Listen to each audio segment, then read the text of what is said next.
తెలంగాణలో జనసేన వస్తుందని చాలా నుంచి చెప్తున్నారు. మరి జనసేనలో వచ్చుదంటావా తెలంగాణలో?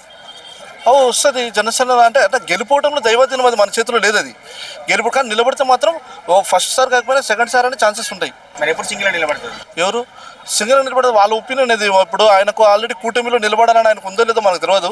కానీ మెజారిటీ మాత్రం జనసేనకి అయితే 21 అయితే వచ్చాయి కదా. ఏపీలోనే సింగిల్ నిలబడలేకపోతున్నారు, తెలంగాణలో నిలబడుతుంది చాలా మంది అంటారు. తెలంగాణలో అన్న ఎవరి ఒపీనియన్ వాళ్ళది. ఇప్పుడు తెలంగాణలో అయితే పార్టీలు బలంగా ఉండే పార్టీలు అయితే ఒకటి కాంగ్రెస్, ఒకటి బీఆర్ఎస్. ఇవి రెండు తప్ప మిగతా పార్టీలు అంటే బీజేపీ ఉండొచ్చు థర్డ్ క్వశ్చన్, థర్డ్ తర్వాత. కానీ ఈ జనసేనలు ఇవన్నీ కూడా నాకు దాటి తట్టుకోలేవని నేను అంటున్నాను, నా ఒపీనియన్. ఫైనల్గా ఎన్నికల ప్రచారానికి పవన్ కళ్యాణ్ వచ్చుంటే బాగుండేదని చాలా మంది అనుకుంటారు. రద్దు చేసుకోవడం మీరు ఎట్లా చూస్తే ఫైనల్గా మాట్లాడతారు? ఏమో ఆయనకి ఏ కార్యక్రమాలు ఉన్నాయి మనకు తెలియదు కదా. డిప్యూటీ సీఎం కదా పదవి, ఏ కార్యక్రమాలు ఉండే వాళ్ళు ఆగిందో మనకి తెలియదు కదా. కానీ తెలంగాణలో గెలుపోవడంలోనే సహజం. కానీ ఆయన నిలబడతాననేది ఆయన ప్రకటించిండో లేదో నాకైతే తెలియదు మరి. కానీ నిలబడితే కూడా ఏ పార్టీలో నిర్ణయం అయితే కాడు. సపోర్ట్ ఇచ్చారు, సపోర్ట్ ఇవ్వచ్చు అంటే మేము మద్దతు ఇస్తుండొచ్చు.